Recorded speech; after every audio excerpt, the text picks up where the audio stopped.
क्या बांग्लादेश पाकिस्तान बनने के मार्ग पर चल रहा है? तो निश्चित ही भारत को समय रहते सतर्क होना पड़ेगा और संबंधित कदम उठाने होंगे। यदि भारत यह सोच रहा है कि डोनाल्ड ट्रंप के राष्ट्रपति बनने के बाद कूटनीतिक प्रयासों द्वारा वह बांग्लादेश पर दबाव बनाएगा तो तब तक देर हो सकती है। बांग्लादेश में अल्पसंख्यकों यानी हिंदुओं, ईसाइयों, बौद्धिस्टों की रक्षा के लिए भारत बांग्लादेश में संयुक्त फोर्स की तैनाती का दबाव बनाना होगा। आपको बता दें कि ऐसी मिसाल अफ्रीका के कुछ देशों में देखने को मिलती है जहां पर अल्पसंख्यकों की रक्षा के लिए संयुक्त फोर्स की तैनाती की गई है। पूरी खबर विस्तार से देखने के लिए बने रहिए यूनिवर्सल न्यूज टुडे के साथ। आप देख रहे हैं यूनिवर्सल न्यूज टुडे।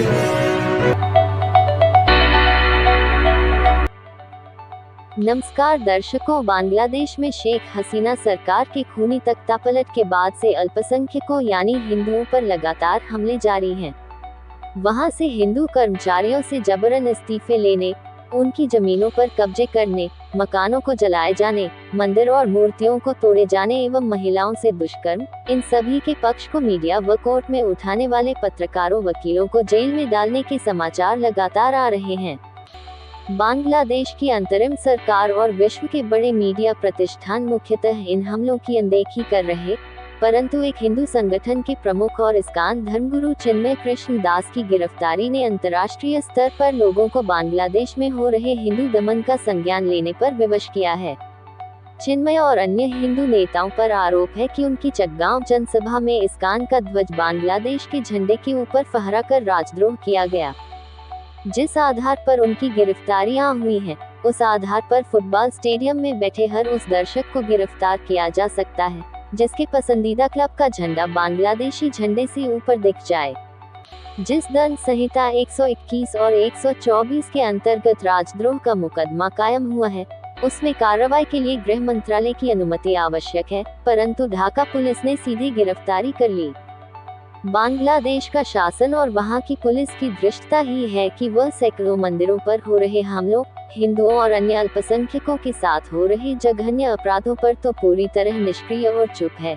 लेकिन गृह मंत्रालय के आदेश पर बीते 15 जुलाई से 8 अगस्त के बीच प्रदर्शनकारियों पर दायर सभी मुकदमे वापस ले चुकी है। बांग्लादेशी पुलिस नितांत फर्जी मुकदमे में हिंदुओं की पकड़ धकड़ कर रही है। दर्शकों, ध्यान देने वाली बात ये भी है कि बांग्लादेश नेशनल पार्टी के जिस नेता फिरोज खान की शिकायत पर हिंदू धर्मगुरु की गिरफ्तारी हुई, उसे बीएनपी ने इस बेहुदा शिकायत के लिए पार्टी से निलंबित कर दिया है। स्पष्ट है कि नोबेल पुरस्कार से नवाजे गए मोहम्मद यूनुस की अंतरिम सरकार हिंदू धर्मगुरु को हिंदू हितों की रक्षार्थ किए गए साहस के लिए सबक सिखाना चाहती है। ये भी साफ है कि अंतरिम सरकार यह चाहती है कि हिंदू स्वयं पर हो रहे अत्याचार के खिलाफ सड़कों पर न उतरें। चिन्मय कृष्ण दास की गिरफ्तारी की अंतर्राष्ट्रीय आलोचना के बावजूद अन्य लोगों के अलावा 2 और इस्कान संतों को गिरफ्तार किया गया। इस्कान के कई बैंक खाते भी सीज किए गए हैं। उससे जुड़े संतों को भारत आने से रोका जा रहा है। चिन्मय के वकील रमन राय पर जानलेवा हमले से खौफजदा कोई भी वकील उनकी पैरोकारी के लिए आगे नहीं आ रहा है।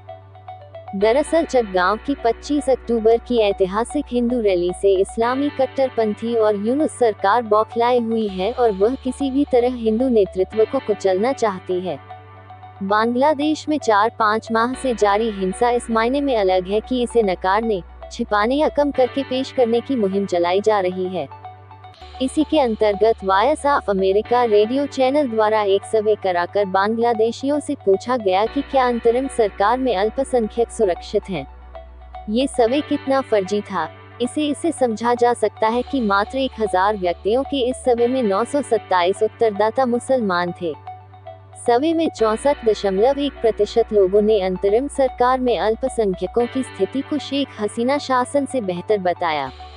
इस फर्जी सर्वे के नतीजों को बांग्लादेशी और विदेशी मीडिया ने तथ्यों की तरह पेश किया। हिंदू, बुद्धिस्ट, क्रिश्चियन काउंसिल के अनुसार तख्तापलट के पहले माह में ही अल्पसंख्यकों पर 2010 हमले हुए। बांग्लादेश के सबसे बड़े समाचार पत्र प्रोथोम आलो ने अपने संवाददाताओं से कराई पड़ताल में 5 और 20 अगस्त के बीच 49 जिलों में हिंदुओं और अन्य अल्पसंख्यकों पर 1068 हमलों की पुष्टि की। इन हमलों में 9 हिंदू मारे गए थे। इस समाचार पत्र के संवाददाता इनमें से 546 हमलों के स्वयं साक्षी रहे। बांग्लादेश पुलिस न सिर्फ हिंदू विरोधी हिंसा रोक पाने में पूरी तरह विफल है, बल्कि उसने हिंदुओं को ही निशाना बनाया हुआ है। चटगांव के हजारी लेन, रंगपुर में शांतिपूर्ण प्रदर्शन कर रहे हिंदुओं पर बर्बर लाठीचार्ज इसका उदाहरण है। खुलना में पुलिस 18 वर्षीय उत्सव मंडल को पहले ईशनिंदा के आरोप में पकड़कर थाने लाए और फिर उस पर भीड़ को हमला करने दिया। अल्पसंख्यकों की इच्छा के विरुद्ध बने पश्चिमी और पूर्वी पाकिस्तान में यदि अल्पसंख्यक हिंदू खतरे में हैं तो उनकी रक्षा की नैतिक जिम्मेदारी भारत बनती है। बांग्लादेश के संबंध में तो भारत की भूमिका और अहम हो जाती है, क्योंकि उसके निर्माण में उसका महत्वपूर्ण योगदान रहा है। चूंकि वहां जब भी हिंदुओं पर हमले शुरू होते हैं, तब शरणार्थियों के जत्थे भारत की तरफ आते हैं, इसलिए भी अल्पसंख्यकों पर हो रहे अत्याचारों को बांग्लादेश का आंतरिक मामला कहकर पल्ला नहीं झाड़ा जा सकता। हालांकि भारत सरकार ने बांग्लादेश की अंतरिम सरकार से अल्पसंख्यकों की जान माल की रक्षा करने की अपील की है, परंतु ये पर्याप्त नहीं। जब बांग्लादेश का शासकीय तंत्र फिर से पाकिस्तान बनने के मार्ग पर चल पड़ा है, तब भारत को भी अपने रिश्तों का पुनर्मूल्यांकन करना चाहिए, क्योंकि भारत में वर्तमान सरकार राष्ट्रवादी विचारधारा वाली है। दर्शकों, भारत यदि यह सोचता है कि डोनाल्ड ट्रंप के राष्ट्रपति बनने के बाद कूटनीतिक प्रयासों द्वारा वह बांग्लादेश पर दबाव बनाएगा तो तब तक देर हो सकती है। अल्पसंख्यकों की रक्षा के लिए भारत बांग्लादेश में संयुक्त फोर्स की तैनाती का दबाव बना सकता है।